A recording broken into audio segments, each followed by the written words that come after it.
ഒരു കാലത്ത് ഇന്ത്യയിലെ നിരത്തുകളിൽ അടക്കി വാണിരുന്ന ഒരു വാഹനമാണ് അംബാസഡർ കാർ. 1957 ഹിന്ദുസ്ഥാൻ മോട്ടോഴ്സാണ് അംബാസഡർ കാർ ഇറക്കിയത്.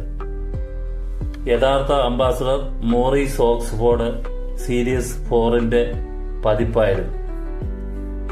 എന്നാൽ പുതിയ കാറുകളുടെ വരവോടുകൂടി ഇത് ഇന്ത്യൻ നിരത്തുകളിൽ നിന്ന് അപ്രത്യക്ഷമായി.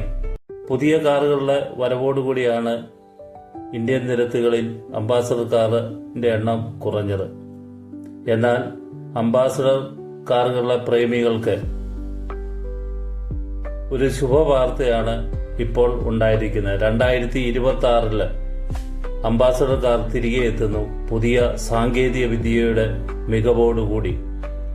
കൂടാതെ ഇലക്ട്രിക് കാറുമായിരിക്കും ഇറക്കുന്നത്.